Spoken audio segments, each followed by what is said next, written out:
What is up, guys? My name is Thaddeus. I'm sick, that's why I haven't uploaded in like 2 days. This will be the third if I can't get this one up, but I will get this one up. If you can't tell, I have a super stuffy nose. My throat hurts. There's like shit in my throat, like phlegm. Sick stuff. Oh, see. Well, let's get in the video, guys. But one thing, the course is closing soon. I gotta always plug. But the 25% discount code is right there at the top of the YouTube video description. If you are interested in that, there's a video about the course like up here, I think, or something like that. Check it out. Let's get right to the video, guys, and enjoy. Leave a like, comment, subscribe, you know, all that fun stuff. Let's go. I want to talk about like the legalities of setting up like a business for Shopify dropshipping, and I'm gonna tell you guys what I did when I started out, and then I'm gonna tell you what you probably should do when you're starting out. Okay, so when I first started, everything went under my personal bank account, right? For my first store. So I didn't like incorporate, like I was dirt broke, right? So I didn't, like in Washington, for me to file as an LLC, you need $250, and then there's a few other things that you need that can rack up to maybe around $300 to actually like fully get everything like legitimate, right? I didn't have money for that. I didn't even know like about that stuff when I started, so I didn't do that. It was all under my personal account. My nose is stuffy, I'm sorry. But I got somewhat smart, and I opened a new personal checking account, and I moved all the money in there, so at least it was like separate from like my other shit that I was spending money on and stuff like that. So that's what I did. And please refuel. All right, I guess I need to go get gas, but I'll do that after this recording. So what did I do, right? So I opened up another personal account, then I had all the money going there, okay? And then someone told me that like I could get, like if I got sued or something, it would like fuck me up personally. That's just cause like there's no business entity behind the site, it's just me as a person. So then I kind of got scared, so I got a free consultation with some like accountant in my area, and then she kind of told me what I need to do. And so that's what I did, guys. I didn't actually incorporate my first site or do anything like that, like no legalities when I started, so that like I didn't yeah, that's no illegalities, okay? With all my new sites that I started up, I would like I have an LLC, and then I'd filed like new DBAs for each store, so they all go under one LLC, but I have different bank accounts, like different business checking accounts for each store, okay?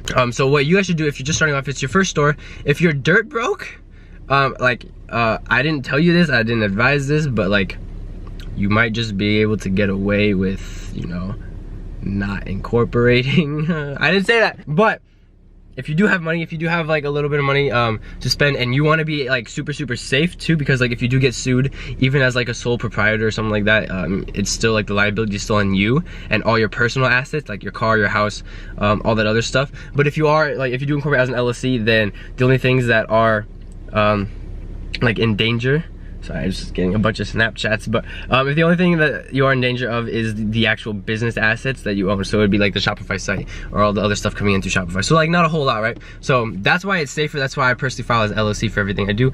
And yeah, so that's like the kind of legitimacy of it.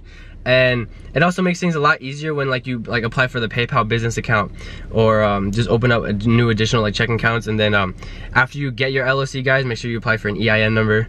That's free online to do after you have all your paperwork and shit.